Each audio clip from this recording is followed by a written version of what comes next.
Hello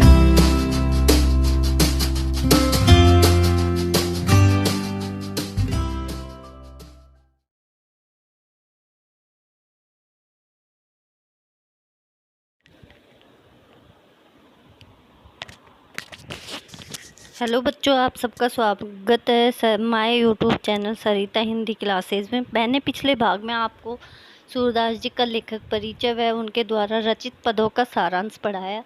तो अब मैं आपको आगे उनके द्वारा रचित पद जो यहाँ पे उन्होंने भ्रमर गीत से लिए हैं, सूरसागर के भ्रमर गीत से लिए हैं, तो उनका मैं पदों की व्याख्या समझाती हूँ। तो समझिएगा बच्चों ध्यान से।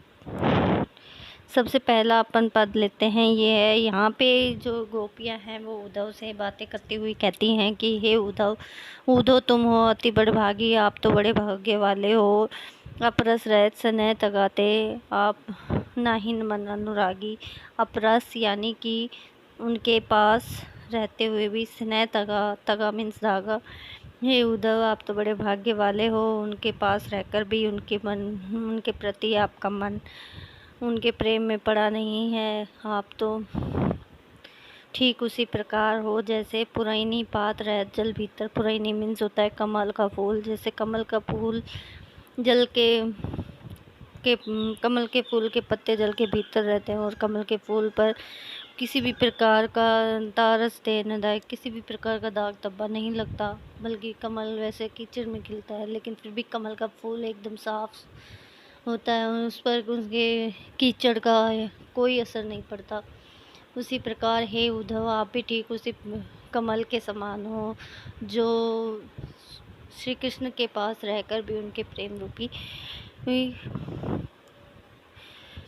रूपी रस में नहीं पड़े हैं।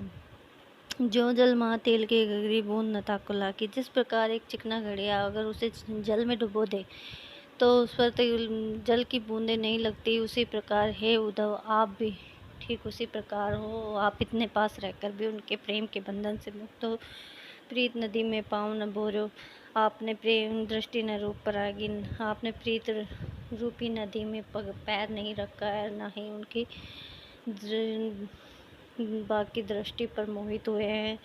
सूरदास हम अबला हम बोरी। यहाँ पे सूरदास जी कहते हैं कि गोपियाँ अपने बारे में कहती हुई कहती हैं कि हे उद्धव, हम तो भोली अबला हैं, हम तो ठीक उसी प्रकार उसी समान हैं गुड़ चीटी जो पागी। जिस प्रकार गुड़ चीटी को अत्यंत प्रिय होता है, उसे खाने के चक्कर में वो भूल जाती हैं कि वो खुद उसमें जाकर चिपक जाती हैं। तो इसी प्रकार हम भी गुड़ और चीटी के समान हैं, हम उनके प्रेम के रस में पड़ चुकी हैं और उनके ये द्वारा भेजा गया आपका ये योग संदेश हमें बिल्कुल भी अच्छा नहीं लगता।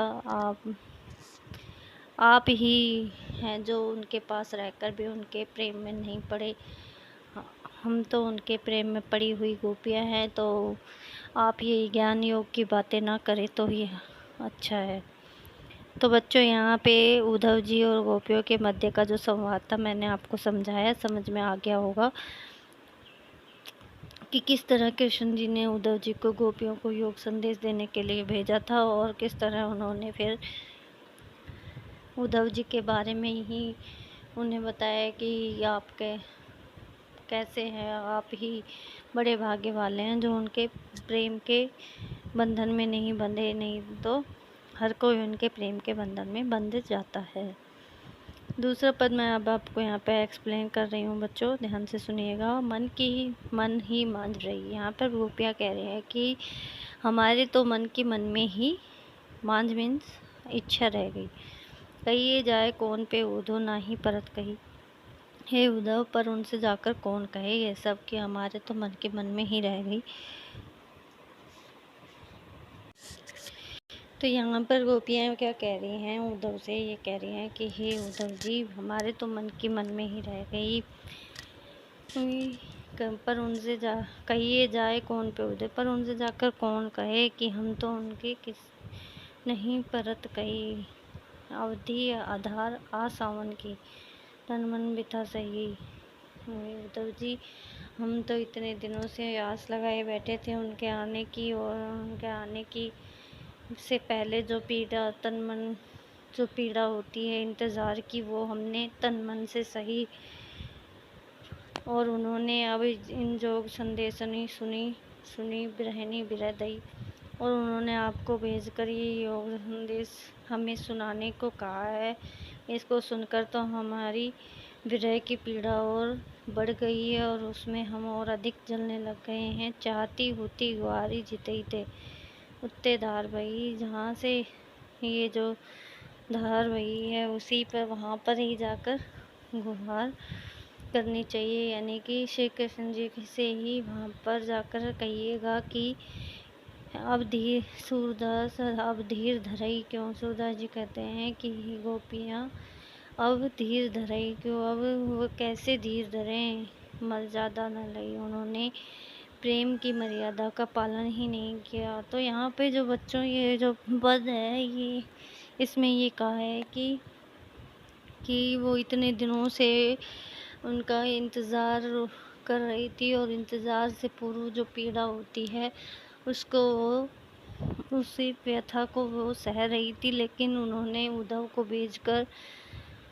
उनकी विरह की पीड़ा को और अधिक बढ़ा दिया है, जिससे वो जलने लग गई हैं। और उनके योग संदेश सुन कर के उन्हें और अधिक विरह रूपी पीड़ा बढ़ गई है। और वो कहती हैं उद्धव जी से कि अब हम धैर्य कैसे रखें, उन्होंने तो प्रेम की मर्यादा का ही पालन नहीं किया। तो बच्चों, आपको समझ में आ गया होगा। यदि कहीं समझ में ना आया हो कमेंट कीजिएगा। थैंक्स फॉर वॉचिंग बच्चों।